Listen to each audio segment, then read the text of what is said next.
Have you ever struggled with something that no one knew about? Have you ever felt like you were the only one with a difference? Hi, my name is Samantha Story, and I believe that everyone has challenges most you will never know about. You might be asking, what does she mean by challenges and differences? I'm sure everyone in this room has found something challenging before. My brother Jack has dealt with a challenge that has affected him since kindergarten. He has dyslexia, which is a reading disability.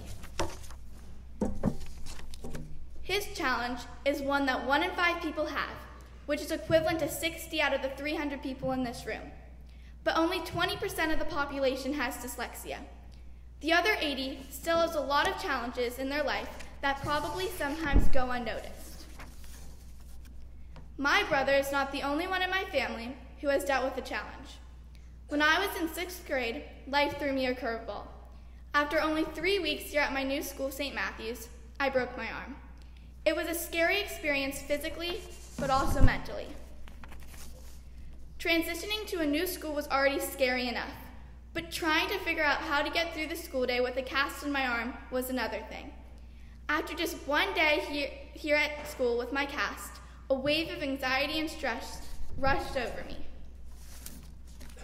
Between tying my shoes, washing my hands, and typing on my computer, everything that was once simple had become the hardest tasks. How was I ever going to get through the next 5 weeks without dying? I would think to myself. Between being at a new school with a bunch of kids I never met before, to having the most homework I've ever experienced in my life, having a broken arm made life seem impossible. Many people have broken an arm.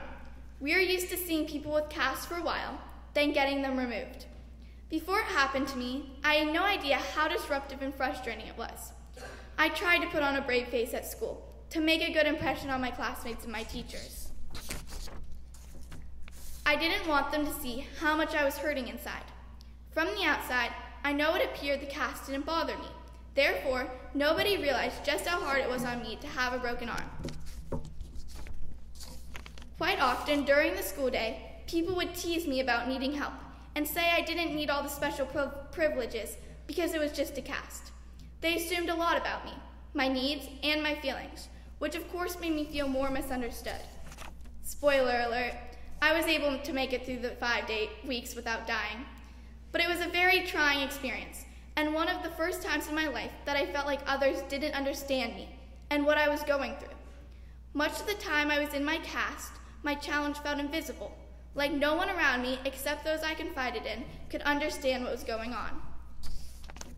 I realized that many people don't naturally look beneath the surface to try to empathize with others, so hard to see challenges can remain invisible. I bet that most, if not all of the people in this room have had a challenge that they felt went unnoticed.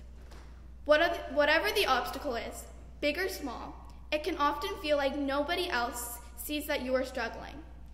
We live in a world where people are often quick to assume, but there is often a lot more going on under the surface that many do not see. My brother Jack's dyslexia is also invisible. If you just look at him, you would never know that reading challenges him. Once people hear, some are quick to judge him, assuming he's not smart, can't learn, or read at all. Yet this is an inaccurate picture of Jack. To people who take the time to look deeper, he has proven himself hardworking, intelligent, and capable, as well as creative and the best brother a sister could ever ask for. He has shown people the whole story and not just the cover. Just like Jack, we can't only expect people to see what's going on.